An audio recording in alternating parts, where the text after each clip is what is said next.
welcome everybody to the afternoon session of this conference, or the first part of the early afternoon session of this conference. And it's a great pleasure to welcome Craig Williams, who is professor at the University of Illinois at Urbana-Champaign. Thank you. Okay. So you all have handouts, right? Because this is going to be a very textual talk.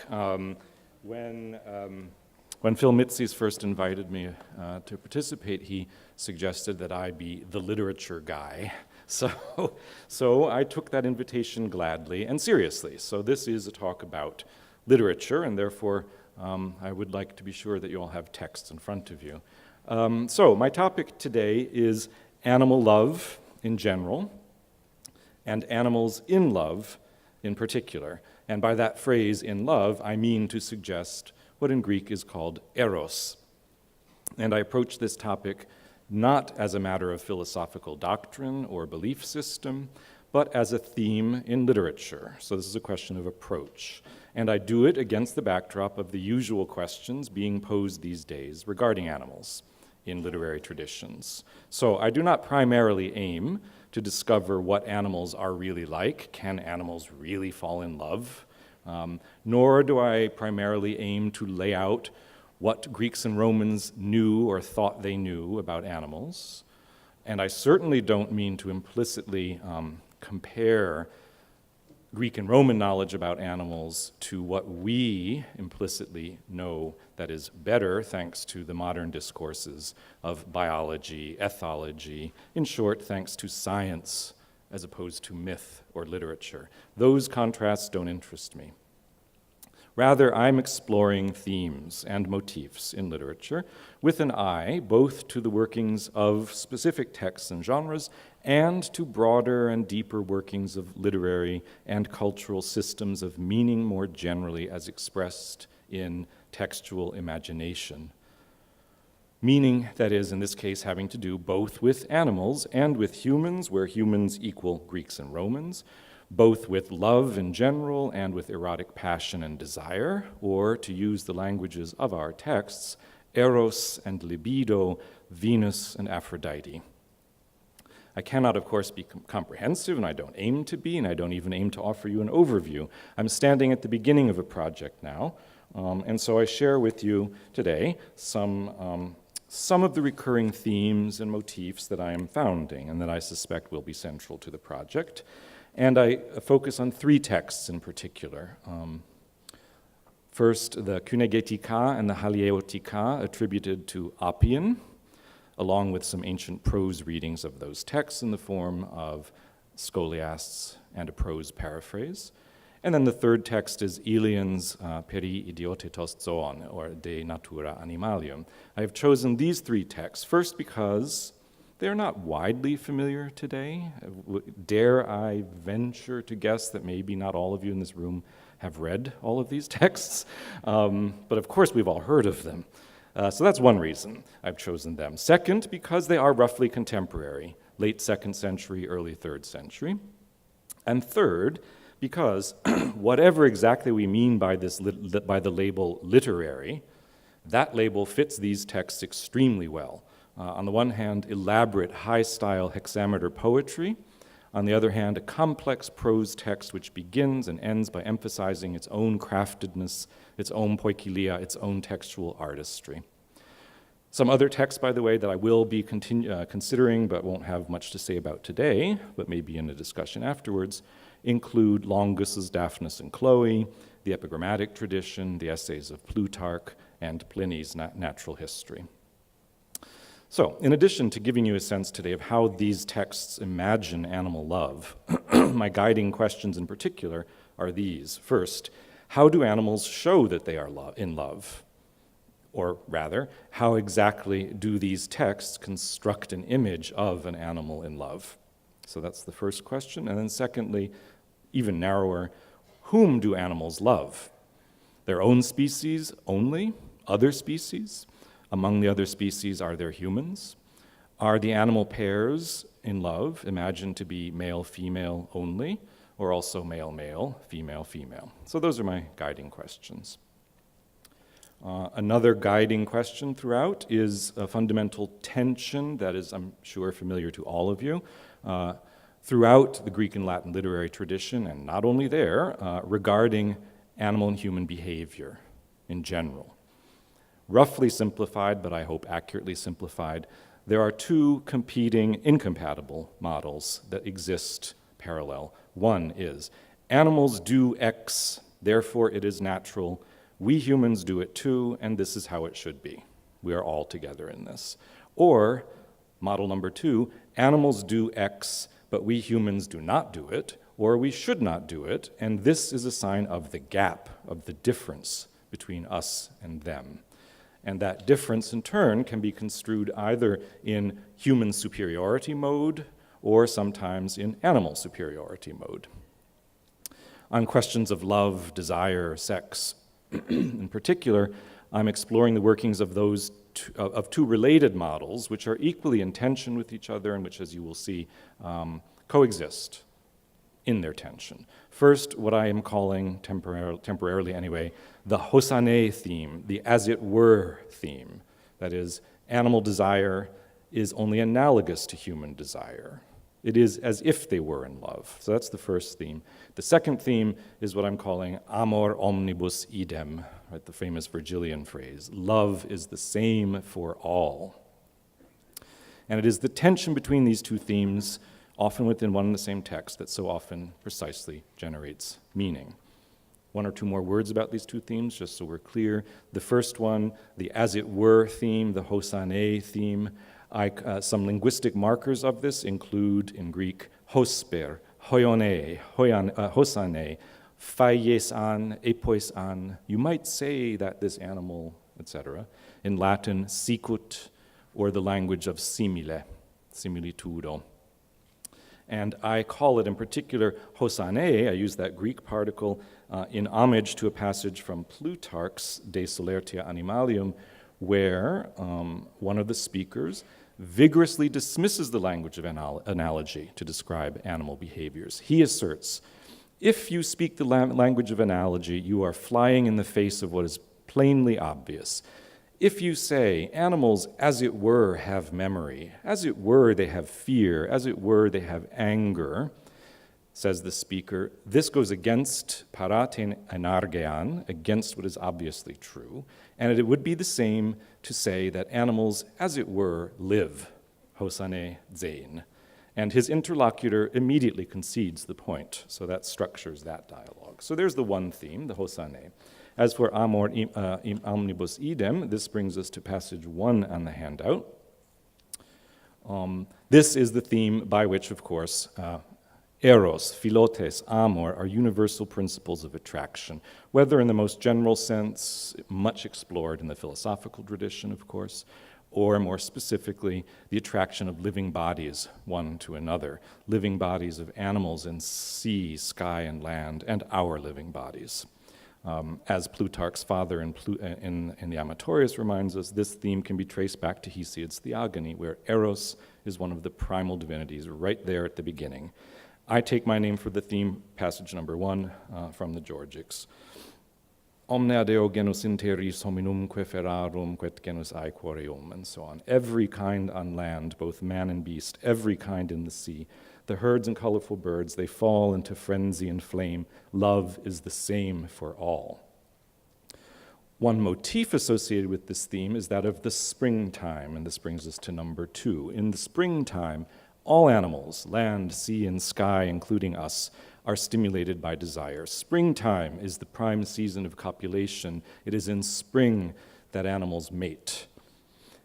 So passage 2 is the equally famous opening from Lucretius, the very opening of the De Rerum Natura. I won't read it aloud, but there is an example for you. Now, having just laid out these two opposing themes, the theme of analogy, as it were, and then the love is the same for all theme, let me just remind you, my select bibliography is far too select, so select that I realized I forgot to put on it one of the most important things, Richard Sorabji's book, Animal Minds and Human Morals. So for introduction and survey of how these themes play out specifically in the philosophical traditions and specifically in the Aristotelian and Stoic traditions. There is Sorabji's book, and then there is Dirauer's book from 1977, Tier und Mensch im Denken der Antike, and as the title suggests, that's very much focused on thought, philosophy, rather than literature. Okay, so moving to my texts. The first is by Appian. In fact, two poems come down to us under the name of Appian. First, the Halieutica in 5 books on animals of the sea and fishing and humans who fish them. And then the Kynegetica in 4 books on animals of the land and hunting and humans who hunt them. These deeply imaginative, highly poetic texts, it is agreed today, are not in fact authored by the same man, but more or less from the same period. The Halieutica, composed by Oppianos of Cilicia, who dedicates his poem to Antoninus Pius and Commodus, thereby dating it to around the year 180.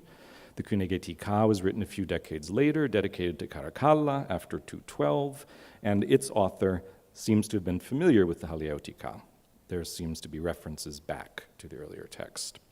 For my purposes, those questions are obviously a little less important than the texts themselves. And so I begin with the earlier, the Halieutica, and I give the Greek text from the 1999 Teubner, and the translations I give are from a 1928 Loeb done by A.W. Mayer, and it's wonderful. If you've already scanned it, I use these translations not least because they're English in all its archaic complexity and occasionally opaque vocabulary, achieves a comparable effect to Appian's Greek. I mean, if your eyes have scanned Appian's Greek, you'll see some of the same things. There are some words there I will confess that I had never seen before, apart from the elaborate imagery and the high tone. So, the poem, the Halieutica, begins, and these are the opening lines, by announcing its theme, in which animal love is central.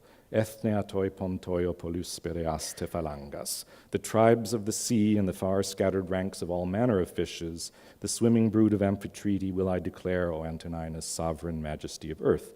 All that inhabit the watery flood, and where each dwells, their marriages, gamoi, in the waters, and their birth, the life of fishes, their hates, their loves, their wiles.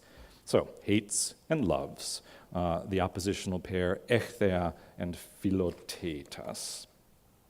What kind of love? That's my question, which brings us to the central question of the language of love itself.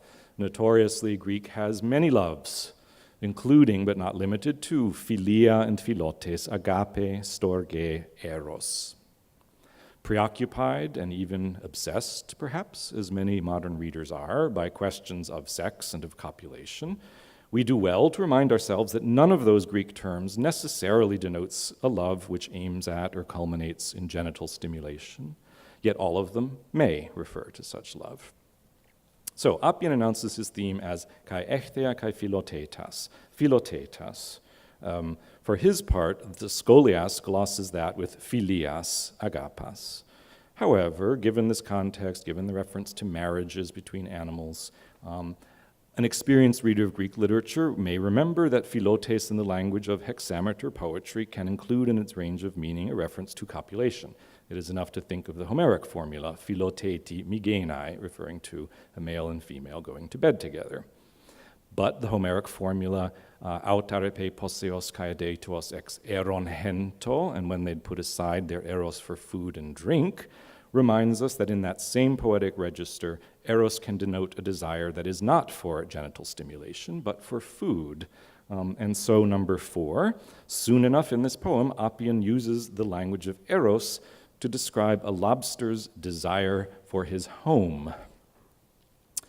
Within a few hundred lines, however, the poem does turn to the topic of copulation, as announced in its opening lines, and it does so by invoking the springtime motif, and that's number 5. Earide, and in spring, the sweet goad of compelling desire, this is Mayer, or did I alter it? Yeah. The sweet goad of compelling Aphrodite and mating and mutual love are in season among all that move upon the fruitful earth and in the folds of air and in the bellowing sea. In spring, the birth goddesses deliver most part of the fishes from the heavy travail of spawning. The lines are framed by these metonymic goddesses' names, Aphrodite and the Eilethriae, and they embrace the nouns gamoi and philotetes, marriages and loves. And here, I hope this is on the back. No, I didn't put this here, sorry. Anyhow, the scholiasts take pains to draw out the meaning, glossing Aphrodite as synusia, copulation. And at the same time, or did I put it on there?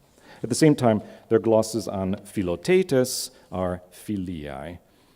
Appian's own text, by the way, quickly draws together eros and philotes in one phrase, talking about, and I didn't put this on the handout, a certain female fish which is motivated by desire for copulation, philotetos eroti helkomenai, drawn by the eros of philotes. In short, I'm reading the opening of this poem as firmly in the amor omnibus idem tradition, the reality of passion, the experience of desire for genital stimulation and copulation unites all that lives. And both in the poem itself and in its generic language, and in the language of its prose commentators, that desire linguistically blends eros and philotes, just like the language of love between men and women who go to bed together in Homer, or the language of love between pederastic lover and his younger beloved. All of those also join the language of philotes and eros. And yet, moving to number 6, the as it were theme makes an appearance in this poem. And here is where I see a characteristic distinction, namely, the love is same for all theme has to do with the existence of love and desire in themselves. These things really exist among animals. Whereas the language of analogy has to do with observable behaviors. So in number 6, there is much Aphrodite among fishes, and desire and jealousy, that grievous god, and all that hot Eros brings forth. But then a few lines later, many fish quarrel with one another and fight over a mate like unto wooers, mnestersin eoikotes. So there's one comparison. The scholiast, for what it's worth, lest there be any doubt in his readers' minds, as you see in number 6, glosses Aphrodite as intercourse, copulation, in case you didn't get the point. So, in book 4 of this poem, after these opening announcements, and now we come to, soon we'll be coming to number 7, Appian turns to the theme of eros among fish, Aphrodite, and marriage. And in particular, he warns about the destructive qualities of eros, how the single-minded pursuit of copulation gives some fishes, human hunters, an opportunity to catch and kill them. So there are a couple passages there, which I haven't quoted, meditating on how eros and Aphrodite have led to destruction among the fish. Now, this brings me to the question of whom do these fish love? Whom do they desire? The bulk of the series of examples that Appian gives us consists of fish who desire other fish. But then he introduces his readers to a theme of great interest, namely erotic desire across species boundaries, and in this case across the boundary between land and sea, and he focuses on 2 rather breathtaking examples, and this is number 7, namely a fish called Sargos. The male Sargos fish desires female goats, and then perhaps even more strikingly, octopus desire olive trees. So, number 7, others are taken by a passion and eros that is strange and not native to the brine, which wakes in fishes a landward frenzy foreign to the sea, such as the alien love, allodapes philies, whose shaft smites the octopus and the race of the sargs. That's a Mayer translation, which companion with the rocks. Eros across the species, by the way, as a topic of interest for me, I guess, Patricia kindly mentioned a recent article of mine in which I bring together and try to analyze a body of about 30 different narratives of animals who experience eros for human beings, so specifically across species boundary. Now, both in that article I asked the question, and now I ask it again, expanding the text that I'm talking about.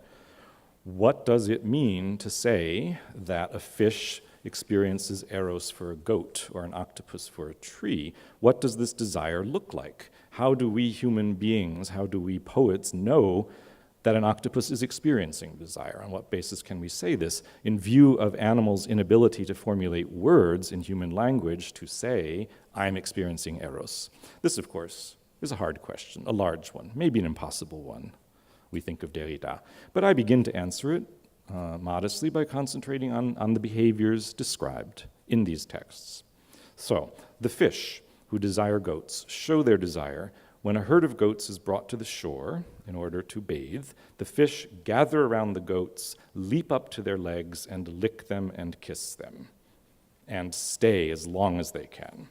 The octopus come to the shore, climb out of the water, and embrace the branches of the olive tree, and kiss the tree, and show every sign of not wanting to be separated from the tree, and when they have to, they show all signs of sadness and despair.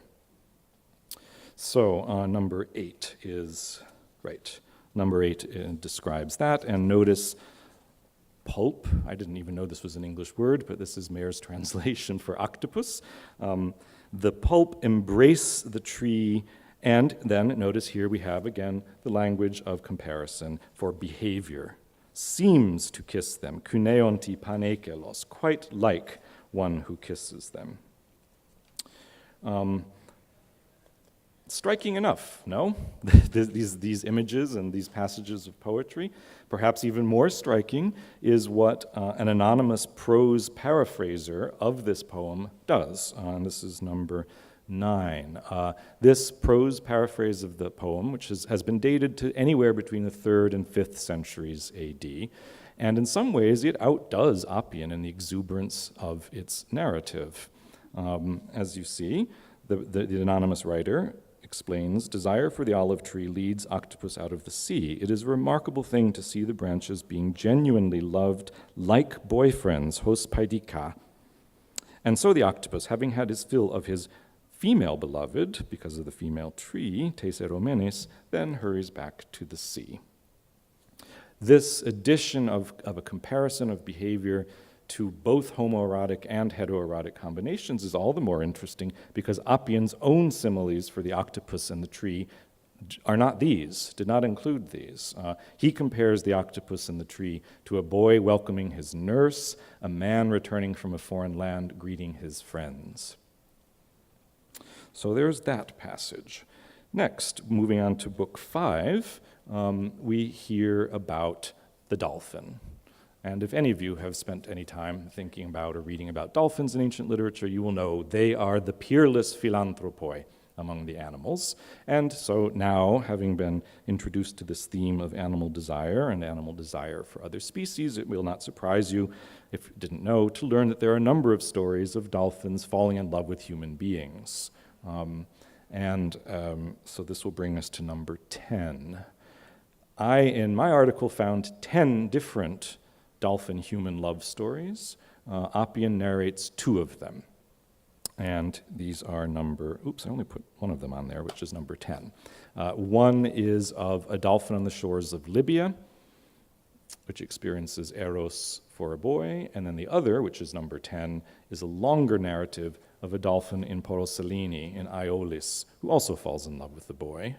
And interestingly, we can talk about this later if you'd like, as you'll see in number 10, the narrator marks this as not mythical. This is something that happened not long ago, but in our own generation, Ephemetere de Genethle.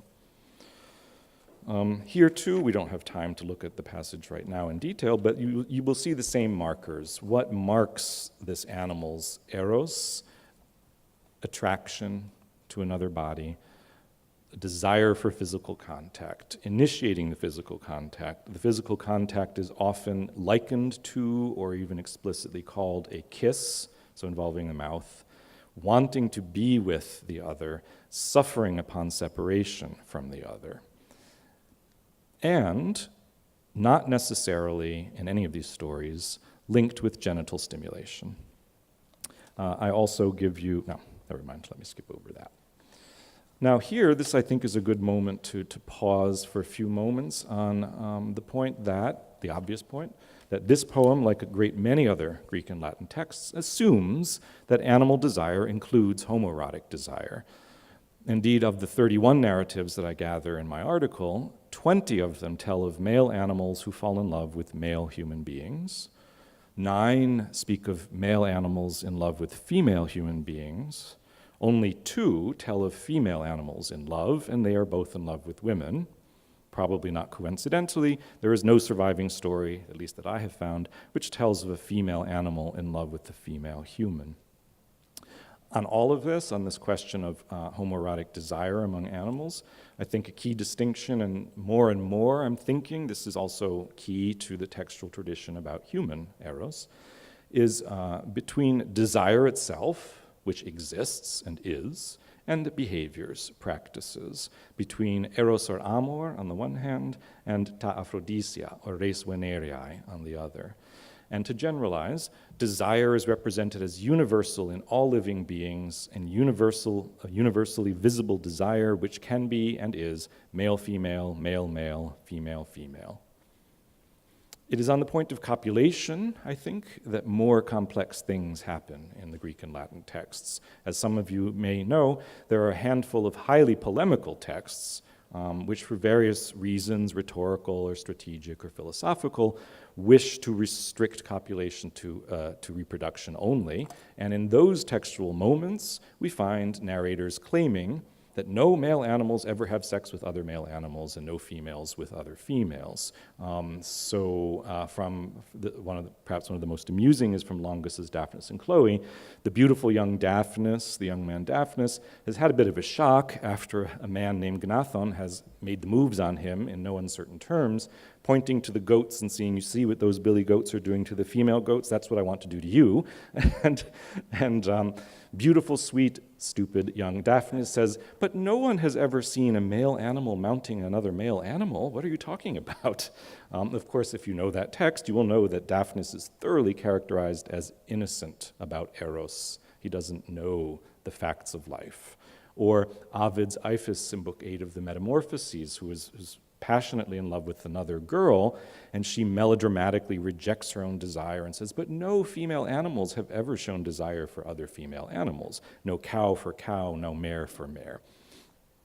But yet, and then, we have Aristotle, Pliny, Plutarch, and Aelian, and probably others, making passing allusions to the simple and observable and observed fact of precisely that, of same-sex copulation among various animals in male-male and female-female pairs.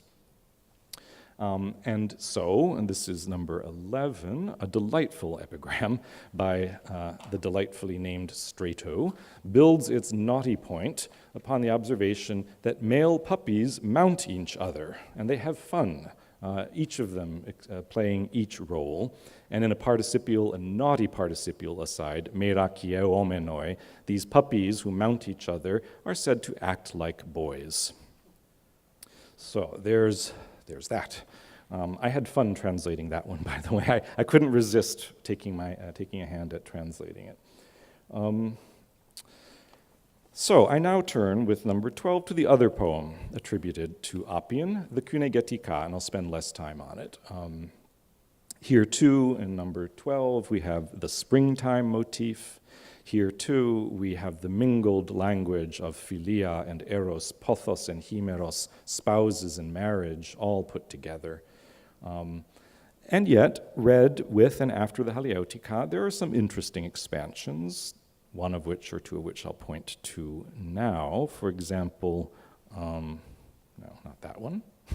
For example, on the point of desire across species boundaries. So now this poem also relates of a type of sheep or goat, it's not quite clear what, called subos, which leads an amphibious life. He walks and lives on land, but he can swim in the sea. And when he swims in the sea, he is pursued by fish who desire him. So much like the earlier story of the Sargos and the goat. And then this leads to a mighty, remarkable hymn to Eros, who subjugates even the earth and even the dead to himself. But what is especially interesting is Appian's reflection in number 13 on this experience, or rather on this fact of desire across species boundary. How wonderful it is, we read, that divinity has instilled desire in animals even when it cannot lead to reproduction. In other words, the poem meditates on how the fact that desire exists where reproduction is impossible is a marvel, a thambos. I end my introduction to Appian with his lines on wild bears. And earlier today we were talking about bears, weren't we? And the way mother bears lick their cubs, right? So this is what we're getting into. Bears, this poem explains, are an exception to the principle of natural philia, which all animals, including humans, have for their children. Female bears don't necessarily have that. They are so lustful, so subject to Aphrodite, that they pursue their males. They wish to mate even while pregnant. They try to force childbirth quickly so that they can get rid of the babies and return to having sex. Readers familiar with Latin literature may be reminded of Sallust on Sempronia or the anecdote reported in Macrobius about Augustus's daughter Julia. And so I didn't put the narrative of that on the handout, but what I did put in number 14 is how the moment when this text leads up to the fascinating evocation of the mother bear licking her young. An image of animal love, well known to those familiar with the ancient tradition on Virgil, right, who is said to have described his relationship to his own poetry to that of a mother bear who licks her cubs into life. Appian takes this in another direction, swerving off again in a comparison to another animal species. That is, mother bear licking her young is compared to cows who lick each other and cannot stop licking each other until they have cast aside their sweet desire for the flesh, and the herdsmen are delighted to see it. This is number 14.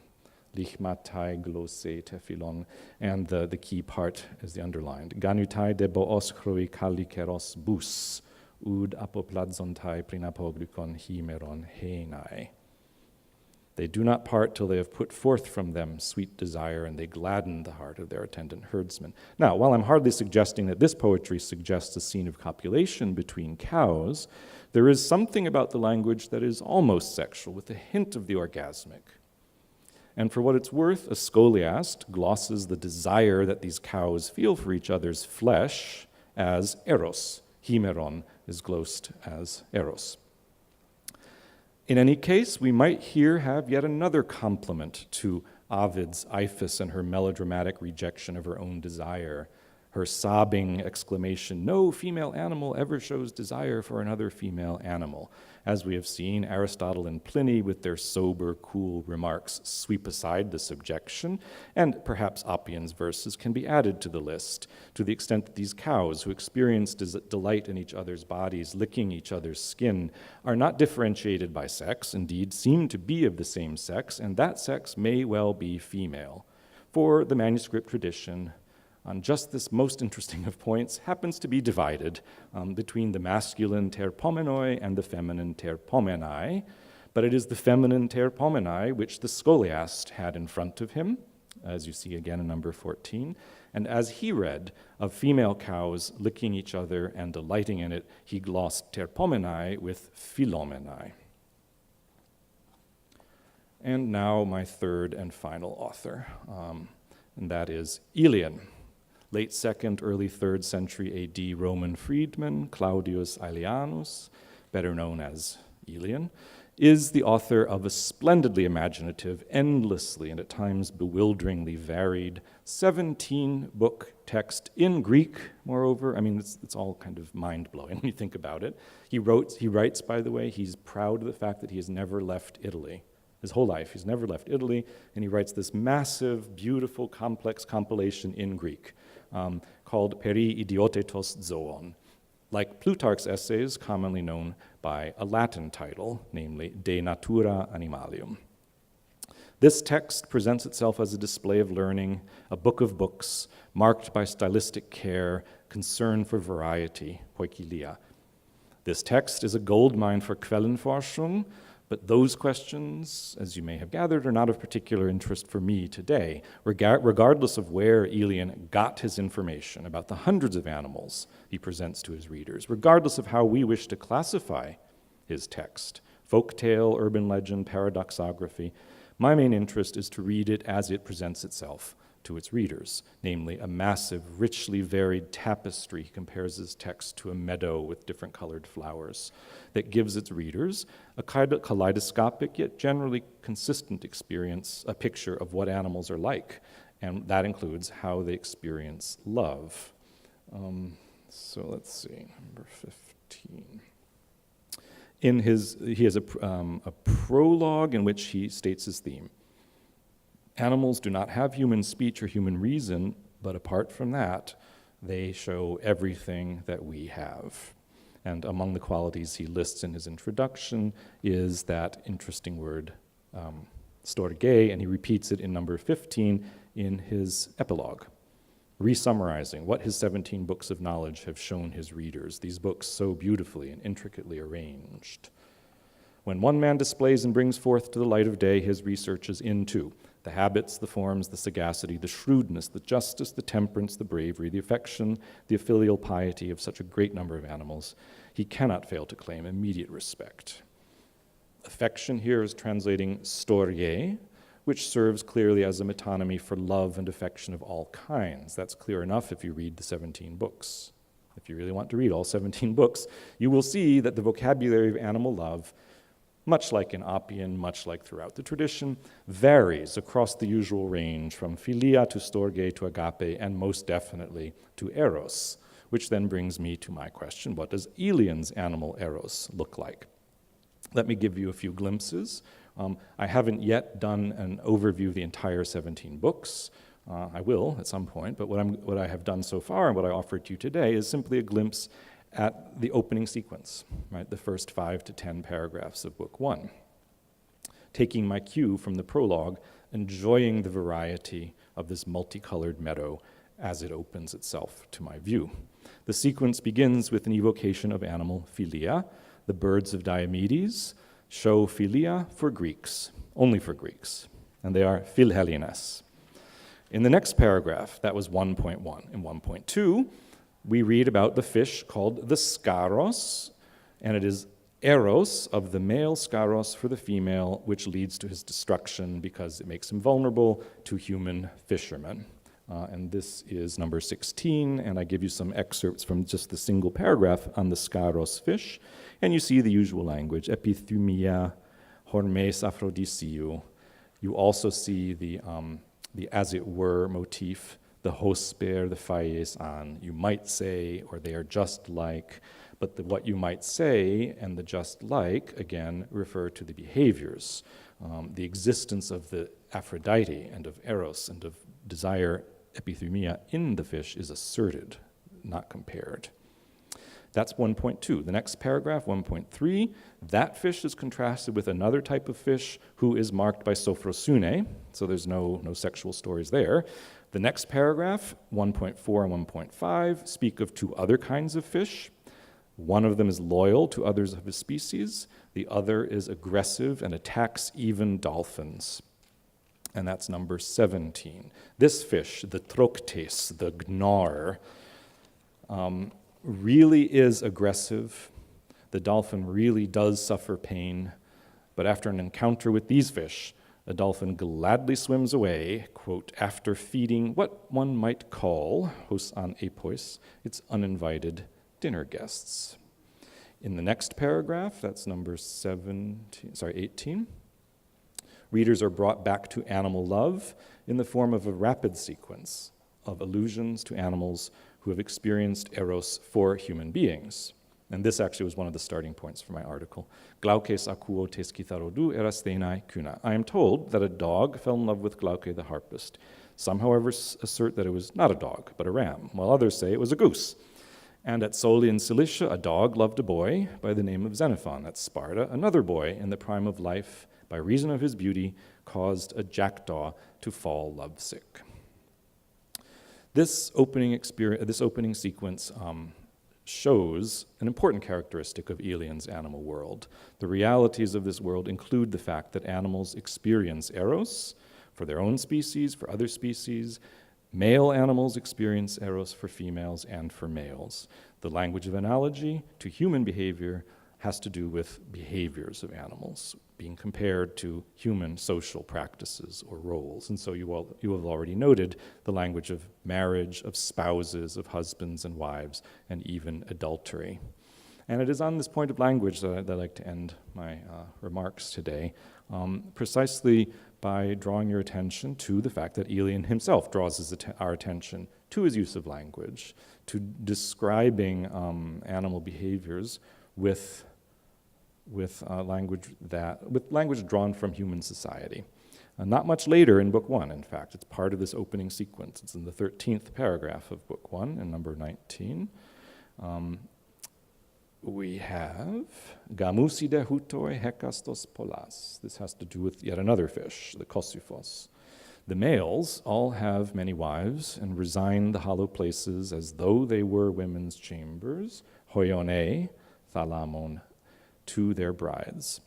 This refinement in their mating, to gamu, and the propensity which they enjoy for having many wives, one might describe, fayes an, as characteristic of barbarians who luxuriate in the pleasures of the bed, and if one may jest, hos an epois, on serious subjects, as living like the Medes and Persians.